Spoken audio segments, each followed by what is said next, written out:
Je voudrais évoquer maintenant quelques-uns des pièges, des avatars, des malentendus, des conflits parmi les plus fréquents qui peuvent surgir dans une relation de couple. Un des pièges qui est violent, qui est subtil dans ses manifestations, mais qui va se révéler violent dans le temps, c'est quand l'un des deux va se mettre à parler sur l'autre. Ça veut dire à tenter de le définir. À travers des choses qui peuvent apparaître sympathiques au début. Tu devrais te couper les cheveux, tu devrais porter des jupes plutôt que des pantalons, tu devrais t'intéresser au cinéma, au tennis, tu devrais aimer le ski, tu devrais aimer ma mère, bien sûr. Et vous voyez, quand on tente de dicter à l'autre comment il devrait être, ou quels devraient être ses désirs, et le piège le plus violent, c'est en particulier quand on tente d'imposer à l'autre, par exemple, son désir, le désir sexuel. Que j'ai le désir de faire l'amour avec l'autre, ça c'est un désir merveilleux. Là où ça devient violent, c'est quand j'ai le désir du désir de l'autre.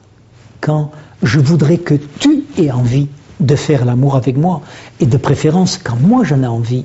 Vous voyez, comme s'il devrait y avoir une sorte de réciprocité. Je rentre du travail, je rentre du voyage, et déjà mes mains s'avancent vers sa poitrine, vers ses fesses, etc. Et je voudrais tout de suite une relation sexuelle alors que je ne l'ai pas encore rencontrée. Et ça, c'est un des malentendus les plus fréquents dans les relations hommes-femmes. C'est que chez l'un, souvent chez l'homme, le désir a tendance à s'imposer, alors que peut-être chez l'autre, la femme, elle a besoin d'abord d'être vue, d'être reconnue, d'être réapprivoisée. Si je ne l'ai pas vue pendant 3 jours, eh bien, c'est vrai qu'elle attend, avant de partager une relation intime, elle attend peut-être que je la voie, que je la regarde, que je lui parle, que je m'intéresse à sa personne avant de m'intéresser à sa poitrine ou à son sexe. Donc, il y a comme cela cette sorte de terrorisme du désir quand le désir de l'un veut s'imposer sur l'autre. Un autre des pièges également, c'est quand nous pratiquons ce que j'appelle la relation klaxon. Tu. Quand nous parlons sur l'autre au lieu de parler à l'autre. Au fond, quand nous définissons l'autre. Et dans une relation de couple, mais dans la plupart des relations, on devrait utiliser la relation « je », un message personnalisé. Au lieu de lui dire « tu devrais maigrir, tu devrais t'habiller autrement, tu devrais mettre moins de sel dans la soupe, etc. » Apprendre à parler de moi. C'est vrai que je te préfère avec 3 kilos en moins. C'est vrai que je te préfère plutôt en jupe qu'en pantalon.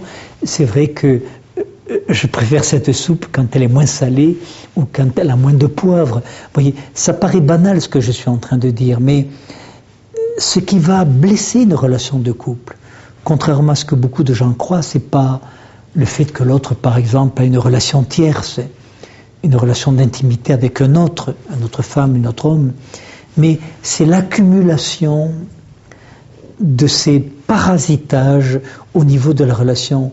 Quand on fait la guerre sur des petits détails, ma blonde, pendant 10 ans, a tenté de m'apprendre à fermer le tube dentifrice.